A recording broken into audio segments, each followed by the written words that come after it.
Welcome back, my friends, to another rendition of Choir Boys Cutlery. What we're going to do today is do a follow-up with a gross messer and do some cutting of some other types. Now, put my little tarp down here. One thing I want to tell y'all, I'm not real happy, but I'm happy with the performance of the gross messer. I'm happy with the weight and the feel of it. What I'm not happy with is the bluing is already coming off. I hate the bluing. I don't know why Cold Steel does that. Cold Steel, I know y'all watch all these, son. I know you watching them. Stop. Everybody that buys these things should be old enough to know how to maintain a knife, and if they don't, then they don't need to buy a knife. What I'm gonna wind up doing is taking the coating off, which is a pain in the butt. Maybe do a patina or something like that. I hate the bluing. I can't say that enough. A damn $200 knife, sword, whatever you want to call it. And I know for some of you guys, well, I've got many. Well, good for you. So do I. If I pay that for it, I don't want the coating coming off in one day. I love the aesthetics of the sword as far as the look of it, not the finish. I love the sharpness of the sword. I mean, a lot of y'all ask, man, how long did it take you to sharpen it? None. It came out of the box. Cold Steel has gotten better. I've been buying Cold Steel for a few years now, and I can tell you honestly, I've seen an uptick. And look, I don't know where the sword's made. I'll look it up, or where the messer's made. I'll look it up, but I can tell you, it seems like Cold Steel's quality control has come up some. That'll catch the majority of the crap. Cold Steel's quality control, son, it's come up. The sharpness has come up. I'll cut before I start cutting. I got all tongue tied there, son. I'll get all worked up over something. So here we go. Let me just show you what I'm talking about before we ever start.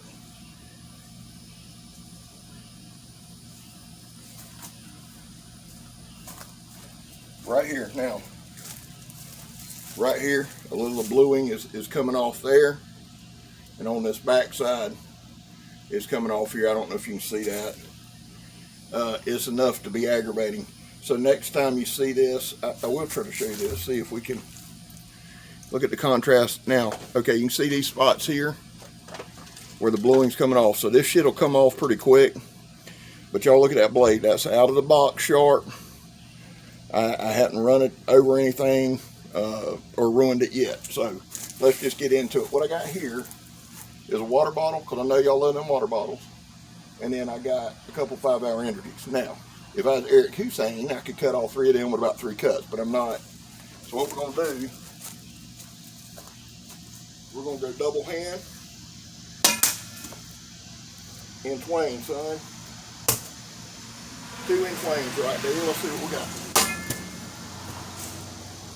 Gashed it pretty good. All right.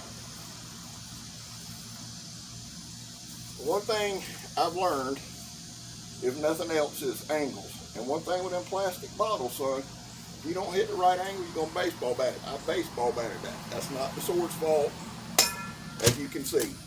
That's the operator's fault. The 5-hour energy drink, it cut. And some of that, what I've noticed from these guys, I watched Carl Ruger, Backyard Samurai, Eric Hussein, which Eric, next video, son, say your last name so I know how to pronounce it. So I'm not just butchering it. Took the top off. Skin it. One thing I've noticed, every time they make a cut, they're deliberate. And that's something I've got to pick up on. That's something I got to get better on. But son, I'm going to tell you something. This thing's a cutter.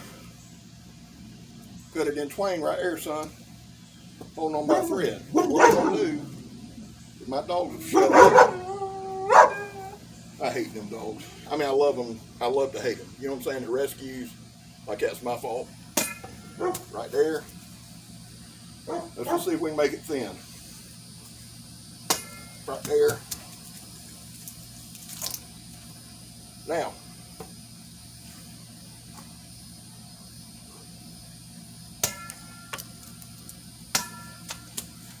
I'm better with the backhand I don't know if that's a beginner's thing, you know, or what. But you'll notice this thing's got enough. I think some of it's sharpness. I think some of it is just the heft of the sword just kind of blowing through and allowing it, you know, to move there with pretty good penetration. Let's see again. Again. Right there, son. Now, I can't say this enough. I'm pleased with the sword. I'm pleased with the cutting power of it. I'm pleased with the devastating cutting power of it. I took the top off. Y'all didn't see that. That one you did. I'm pleased with a lot of things about it, but I'm just, you know, the bluing's coming off, and that's a shame because it is, I mean, it's, you know, it is what it is. I got the 1917 bowie. I think about 90% of what cold steel does is made out of 5150 or something like that. 1055. Not 5150, that's a police term. 1055 or 1060. And it's a good steel, you know. It's just that bluing. I'm going to shut up about the bluing. That's the last thing to say about it. I just don't like that bluing. So there's that. But I want to do a couple comparisons. Now we've all seen what the scimitar will do.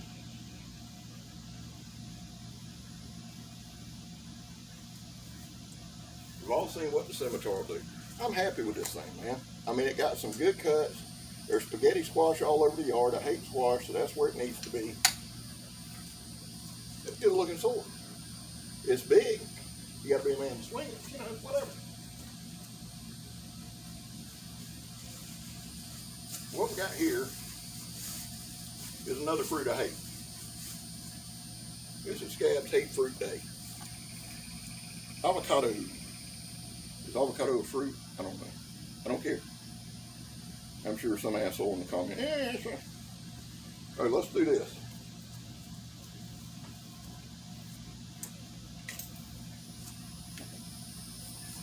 The leather neck from this morning, cold steel leather neck. Now, y'all remember this one? This is the German D2 made in Taiwan. All right. A little bit of a push. A little bit of a push. It's got a decent blade. This thing's seen some use and abuse. Like I said, this is more, I think, of a fighter. You know, the D2 I like. The heaviness of it I like. You can use it as a camp knife. You know, it's doing all right on the spaghetti squash. Cut it 3 times. Y'all didn't even see that, son. Let's see, avocado. Do y'all know anybody that likes avocado? I mean, seriously, that's not a communist? I don't think you do. I like it. Okay. All right, blew through there. We'll put some avocado seeds down. I've already got a pumpkin patch going. Now, y'all been talking about some cutting. Some. When Thanksgiving, or when Halloween comes around, I'll buy 400 or 500 of them pumpkins, son. We'll be swinging from trees. These jet skis, if Mike Ellenberg don't come get, I'm going to burn in my front yard because I've had them for 6 years. Mike, son, come on and get them now. All right. There's that. Show you something else with this thing, just real quick. A little up close and personal. How y'all doing? Good seeing y'all. Gabby, looking good. Thank you. You could use it as, yeah, I mean, you could use it as a utility knife, you know. Let's see. Pretty good bite there. Pretty good chopping. I don't know what degree the edge was when I got it. I can tell you what it is now, 25. A lot of my knives, I try to put that 25 on now. The Scandi grind is a 22. So we try to maintain that as best we can. Not a bad knife, not a bad fighting knife. Decent little bite to it, not a bad little chopper.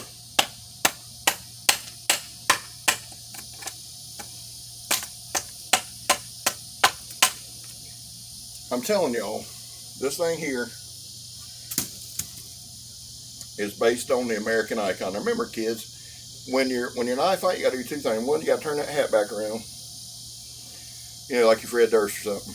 I'll tell you a story about Fred one day. Statute of limitations run out. Turn around.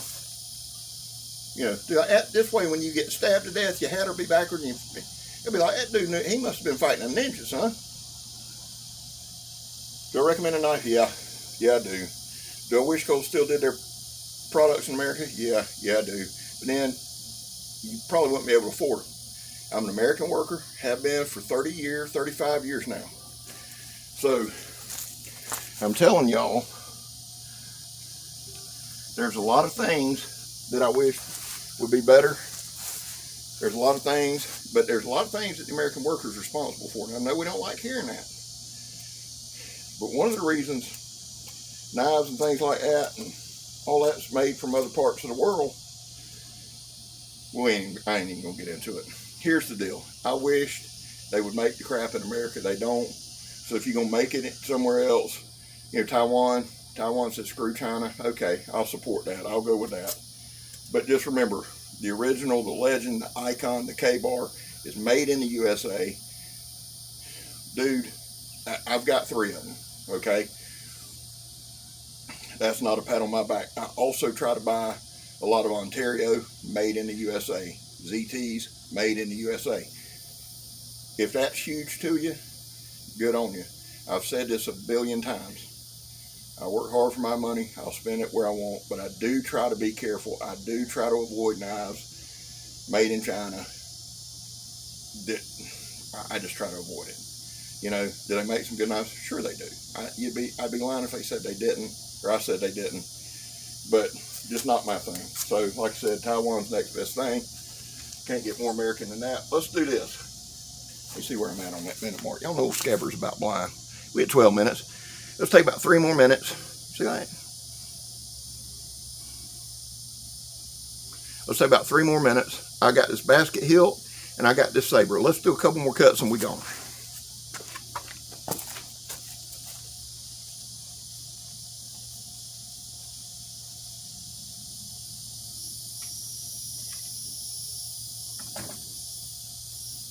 Basket hilt. Pretty good power. Look at all them seeds, huh? I'll have avocados for days. This thing right here, after swinging the messer, it isn't bad. You know, what I've noticed again is focus and concentration. Let's see if we can slice it again. Not bad. Not bad. I'm not good with this one. Let's see what we can do. We can aggravate the shit out of me. That's what we can do. Practice, practice, practice. Well, how many seeds? I could start a watermelon field from this thing, son. Or a zucchini, whatever it's called. Let's do one more. Come on, Scott. Nah, screw it. Oh, I kind of like that. Let's do it again. Kind of like that. Y'all want to see one more? Not bad. Again, after swinging the messer, son, this thing's gold. Quick clean up.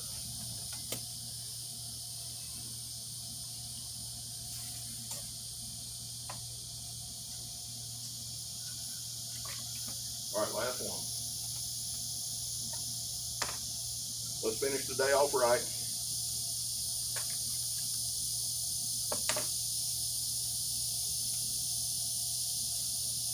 The 1796 Calvary saber. Now, this thing I don't know. Just bear with me, okay?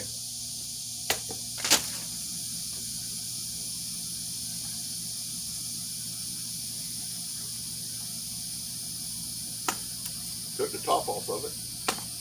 There we go. Come on, Scott. I'll tell you what, son. Like a damn food processor. You hear me? One more time.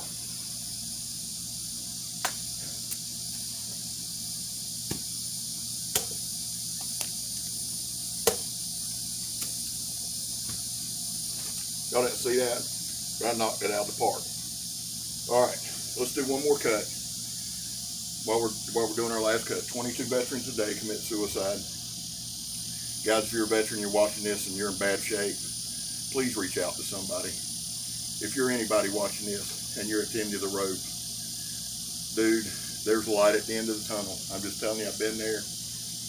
We're not getting into all that, but I've been there. I don't know your circumstances change, all that changes, but just know there's hope. If you're a veteran, please reach out.